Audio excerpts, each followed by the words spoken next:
For years, loyal fans have played the Legend of Zelda titles and were able to enjoy them purely as they were.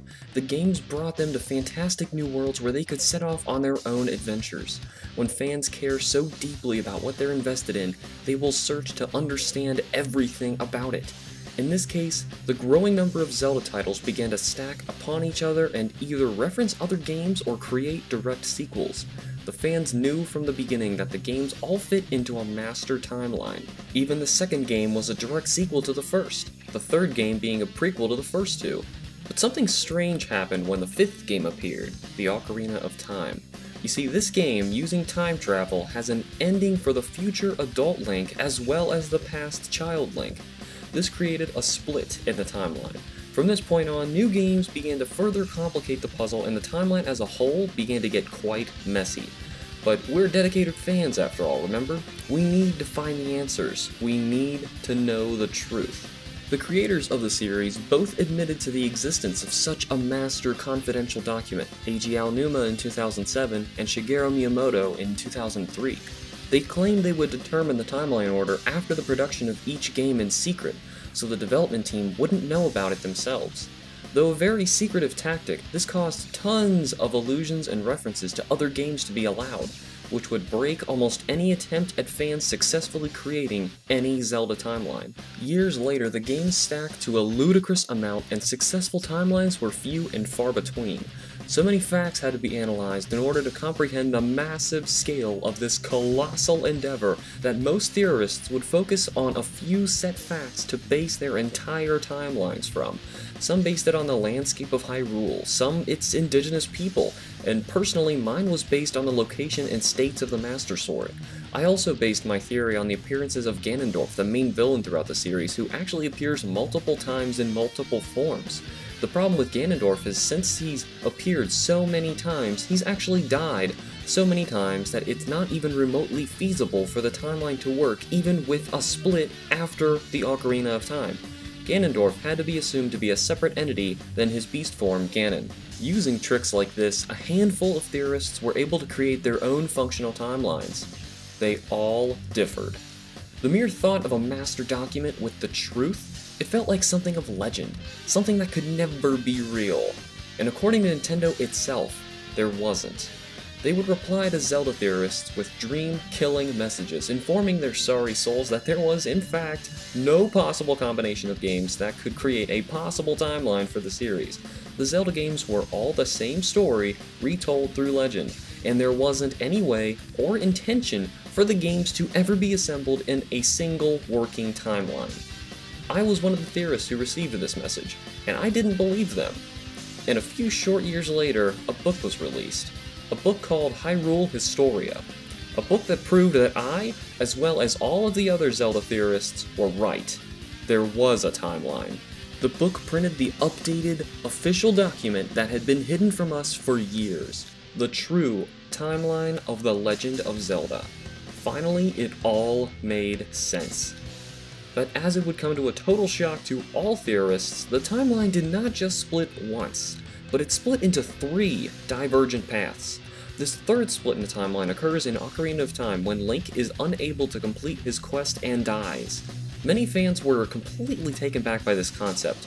For one, the only 4 games released before Ocarina of Time all fell on the side of the timeline where Link was defeated. Why and how would the creators ever decide to place their original game series on such an obscure break in the timeline as opposed to the true ending of the game they had just released? Aside from this, another huge flag was thrown at the fact that the original split timeline theory worked because both of the outcomes of Ocarina of Time, the adult and the child endings, can happen simultaneously, creating the split. But if a third split happens when Link dies, a problem arises when you realize that Link cannot possibly defeat Ganon in the future and in the past as well as die in the process of trying to stop him. Link cannot be successful and defeated at the same time. And now, we are presented with a legitimate problem. I want a working Zelda timeline as much as the next guy, so don't take me as a fan trying to tear this timeline down. I want this to work. The big problem now is this timeline is official.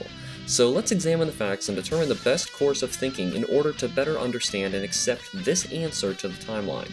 If it really is possible to branch a new timeline from a simple event such as failing to complete the story, then any action at any point in any game would also create another stream of possibilities and new timelines. Link forgets to open a chest in a dungeon and changes the outcome of the future. New timeline. Link says, "Screw subquests, I'm saving Zelda." New timeline. He gives up on life and decides to become a fisherman. New timeline. Every single action that may affect another possible moment of another game would create a new timeline, which eventually creates a massive and nasty web of the truly infinite timeline that Zelda would need to encompass all of its possible events. The problem is that a timeline isn't a string of possibilities, it's a linear path depicting when certain events occur. What we've been discussing isn't the Zelda timeline, it's the web of the Zelda multiverse. What Nintendo released in Hyrule Historia in December 2011 supposedly showed us what Eiji Aonuma and Shigeru Miyamoto have been working on since Zelda was created. The problem with the timeline presented in this book, among many, is that it isn't even a timeline. It admits that Zelda cannot even exist as a timeline and never could. It is instead saying that Zelda is a multiverse. In a strange way, Nintendo was right in saying there was no timeline, but the creators were also right in saying there was a master document. The contradiction was caused by Zelda necessitating a multiverse as opposed to a straightforward timeline. But as we've stated before, a multiverse becomes so massive and incomprehensible that the game developers could create virtually anything, and it could somehow fit into the grand scheme of a massive infinite string of connected possible universes of alternate decisions. This theory they've presented can only work if the Zelda multiverse conforms to the many worlds theory of quantum mechanics. In layman's terms, this theory assumes that whenever a decision is made, no matter how minute, it creates a new universe where the other decision was made instead. These can be decisions or outcomes or anything that could create an alternate version of one event. With the many worlds theory in Zelda, Link can now die at any time and in any way in Ocarina of Time and create the third split in the timeline. There are only two real solutions to the Zelda chronology predicament, and thus far, neither have been seen as credible options, but at this rate, we have no choice but to accept them as the only viable solutions to the Zelda timeline. 1. There is a multiverse of parallel universes in Zelda so convoluted that it's completely incomprehensible, and therefore the Zelda universe is infinite. 2. There is no possible combination of games that will result in a single universe complying with all the games in the franchise, and therefore there is no timeline at all. There is the infinite timeline theory and the no timeline theory. It's all or nothing.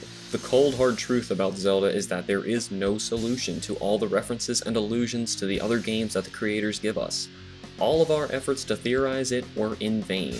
Even Eiji Aonuma and Shigeru Miyamoto themselves couldn't properly assemble the mess of games into a single universe. Though they've been developing the timeline in secret up until late 2011, the games began to spiral out of control, and now leaving us with nothing but a pile of games to play and a broken timeline. As long as we accept their timeline with no questions asked, the series may carry on with the multiverse infinite timeline theory. If we choose to ignore their timeline completely, then the series can conform to the no timeline theory. In either case, ignorance is bliss in Hyrulean canon. The difficult part about all this is the fact that after all the time spent playing, exploring, growing up with these games, and deciding to put in all the effort of assembling them together in a comprehensible manner, there is no solution. Any way you spin it, any new installment in the franchise is going to be completely irrelevant to either theory. Any addition of a new game to the infinite timeline theory could always work, assuming the right Link died, or any event happened rather, at the right time in the right universe, and the new game could fit perfectly, no matter what happens in it. Even Hyrule Warriors could fit into the infinite timeline in this way, due to there always being an alternate reality version of a game that could be created by the death of a random Link. Now for the no timeline theory, any new game would just be seen as another addition to the series of games that you can pretend to be related to each other in some convoluted way, but in the end, the only real relationship they have to one another is the space they share on the shelf. For the no timeline theorists, the only true timeline is the release dates of the games, and any new game would have its proper placement on this timeline in an obvious, linear fashion.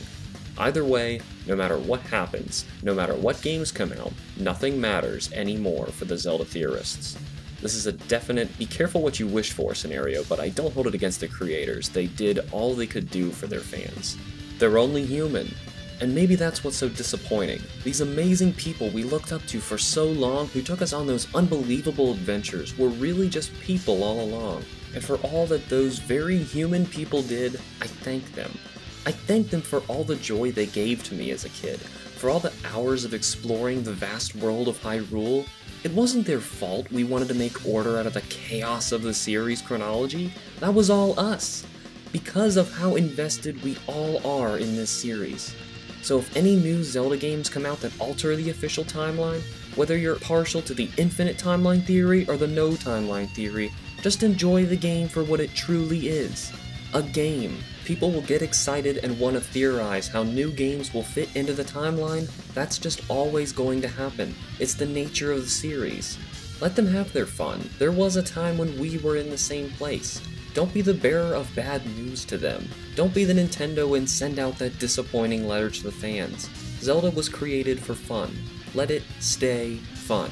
Respect people's opinions. They're just invested, like we all are, because of the same genuine care for the series. But as for me, I can't give Zelda's official timeline the ignorance it necessitates.